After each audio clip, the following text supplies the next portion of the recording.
Welcome back. Namaste. Let's review what we've done so far quickly and move on to house framework in this episode.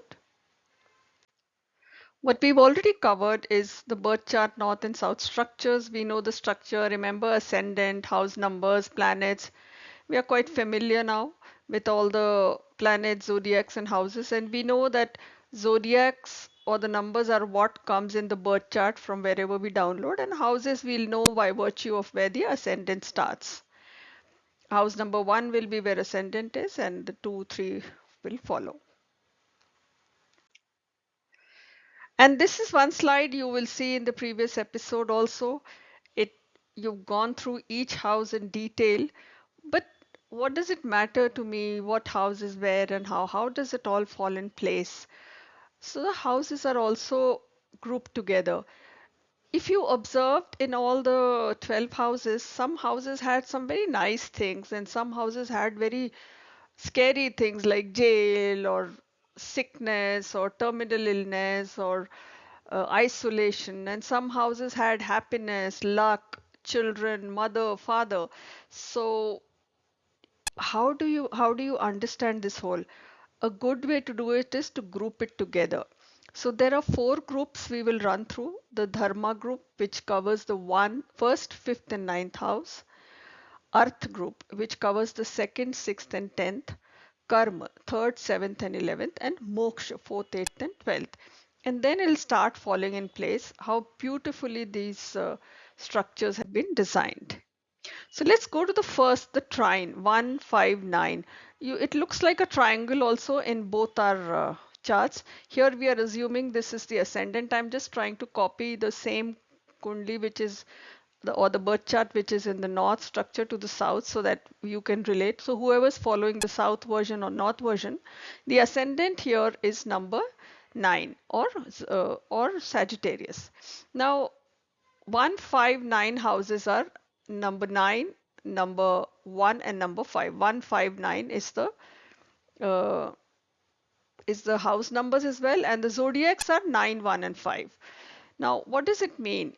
These three houses together, they have a connect with each other. So if these three houses are strong in your birth chart, that means your basic uh, issues about money and um, dharam, or as we call it, like your goodness in life will be very high. The scale will be very high. So 159 houses, which we also call trine or dharma houses, are mainly interconnected. They look at each other in certain forms, which we will learn, and they also represent good houses, the houses which bring you wealth and happiness. Let's look at the four central houses. Here you can see these are the four central houses. The zodiacs may be anything, but the houses are, this is house number one. Let me just show you. This is house one, this is four, right?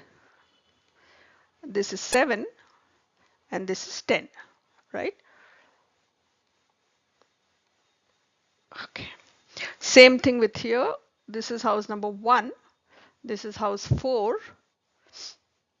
this is house number seven, and this is house number 10. So these four houses, 1, 4, 7, and 10 are Kendra. Kendra, if you understand Indian language, is center. And they are auspicious houses next to the trine. Trine has 1, 5th, and ninth house, and the Kendra has 1, 4, 7, and 10. So the idea of grouping these together is when you're looking at a birth chart, if these four houses are in good condition, that means good planetary positions are there, or 159 is in good condition, it speaks a lot about your how your life is going to pan out. Let's take Earth. It's another combination of houses, 2, 6, and 10. Now you remember that the sixth house was a difficult house, and 10th house was the career house. So it together, and the second house was money and inheritance and what have you. Now the need to acquire necessary resources and abilities to have a good path and purpose in life. These three are another angle to be looked at. These are not heavily looked at by regular astrologers, but when you go in depth of your purpose, why was I born, what's our path, etc., these three houses reveal a lot about your life. Basically, the idea is to group these houses together and start making sense of all we did for each house and see how they are interlinked to each other. Obviously, if you're happy, then you have, good children, and if you have good children, then you have a lot of peace of mind and so on. So they get interconnected, and then each house has its own specific purpose. Moksha, you understand, as in liberation. So, when you are looking at spirituality and you're looking at life and death and those kind of questions, you look at these houses 4, 8, and 12, and they definitely focus on a high level of away from this world kind of a feeling, and it involves your mother's house. You remember this fourth house here was your mother's house, and here is the 4000, this chart. So the idea is to again split the whole house structures into combinations so that you can start interpreting them. Dushta. Now, some houses are difficult. 6, 8, 12. You will hear a lot of this 6, 8, 12 combination. And if you find in your charts there are planets in these and they are badly placed, and sometimes you wonder why my life is taking such a horrible turn and what did I do to deserve these? All of us go through those kind of questions. 6, 8, 8, 12 houses will reveal a lot.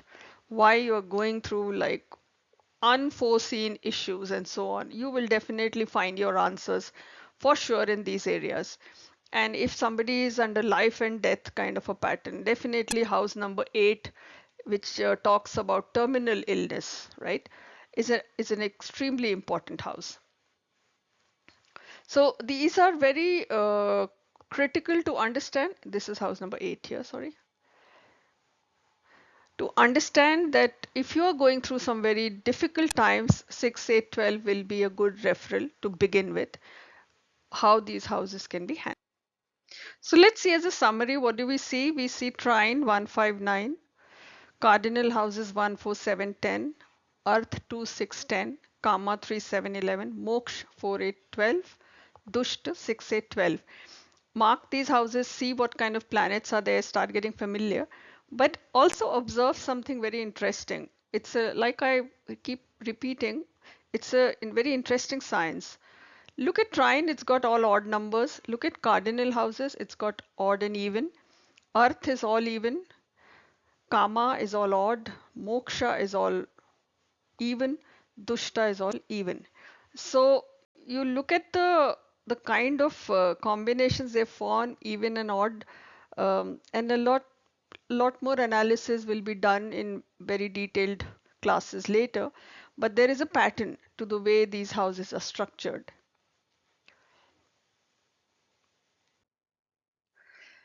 Teaser.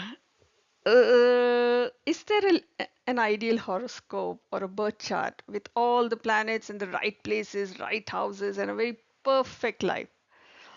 Yes, to an extent, I have seen a couple of charts which are very ideal. But yes, there can never be an ideal chart. So the answer is again in between yes and no. But we can create a imaginary chart which is as ideal as it can be. However, there's an interesting story. Somebody once was consulting me, and then they said, "Oh, I have all the 9 planets in my chart." And I was like, "Yes, you do." And she said, "Oh, but I thought that, some people are lucky and they have only good planets and some are, unlucky." So it's not like that. Every birth chart has all the 9 planets. So every life will have its ups and downs and pluses and minuses. But of course, the positioning of the planets makes a lot of difference. As you see, some houses really give good results and some can be difficult. But still, everybody has to deal with all 9 planets. See you soon.